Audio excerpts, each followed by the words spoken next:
Here at Sullivan Heights, the grade 8s, 9s, 10s, and 11s are going to have an opportunity to reflect on and communicate about their learning and the cross-curricular core competencies. These are a set of intellectual, personal, social, and emotional proficiencies that can be found at the heart of every course you take. On June 16th, we are going to take a day where you will review the learning that has occurred over the past year, identify those learning experiences that reflect your growth in the core competencies, and have a conversation about those experiences with the teachers who have guided you through them. This is going to be an exercise in self-assessment. Rather than a teacher assigning you a grade, this will be about you determining and describing how far you have come this year and what your core competency learning goals are for next year. As teachers, we're passionate about the subjects we teach you. I love teaching my students about science, and your English teacher will love teaching you about poetry or Shakespeare, and those are good things to learn. Hopefully some of those skills will help you when you leave high school and move on to your future careers. But they're not the most important things that we're teaching you in high school.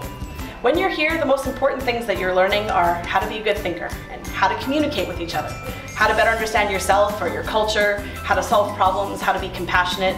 These are the lifelong skills that will serve you everywhere you go when you leave high school. They will make you better in your relationships with others, they'll make you a good employee, they'll allow you to solve problems and help you decide who to vote for, whether to buy the right medicine for your kids or whether you want to shop organic.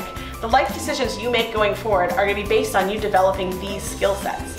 And that's why today we're focusing on our growth and thinking about how we have challenged ourselves, how we've grown, and where we still have to grow in these areas of communication and thinking and personal and social understanding.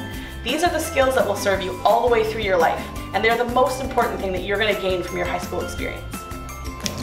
Communication involves acquiring, interpreting, explaining, and presenting information, connecting and collaborating with others, reflecting on experiences, and using the appropriate medium.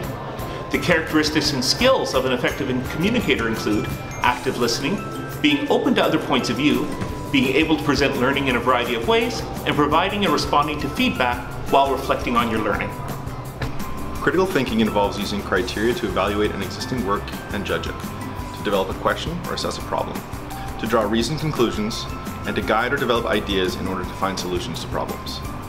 The characteristics and skills of an effective critical thinker include gathering relevant evidence and evaluating credibility, developing criteria and making judgments, demonstrating open-mindedness, and viewing things from multiple perspectives.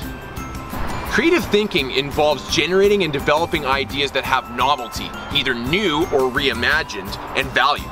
The characteristics and skills of a creative thinker include sustaining curiosity, persevering through challenges, taking risks and embracing failure, and engaging in personal interests. Personal awareness and responsibility involves developing a sense of empowerment as students take control of their own lives. Identify things that are important to them, advocating for their needs, finding joy in their efforts and accomplishments, and managing stress and working towards a healthy lifestyle. Characteristics and skills of being personally responsible are to identify my strengths and limitations, set my own learning and behavior goals, take responsibility for my choices and learning, and maintain physical and emotional well-being. Social responsibility involves students understanding their role in the community, how to interact to the benefit of their peers, family, neighborhood, and environment, building positive relationships, valuing diversity in others, and taking thoughtful actions to care for the world around you. The characteristics and skills of being socially responsible include the ability to resolve problems peacefully, to contribute positively to the community, to advocate and support others, and to build and sustain positive relationships with peers and staff. Personal and cultural awareness involves celebrating your unique nature and taking pride in who you are, recognizing the continuous and evolving nature of your identity, and recognizing the various aspects and experiences in your life that influence who you are. The characteristics of someone who is personally and culturally aware include describing who you are and what you value, recognizing your culture's influence on your identity, reflecting on your potential as a community leader, and identifying how your culture influences you.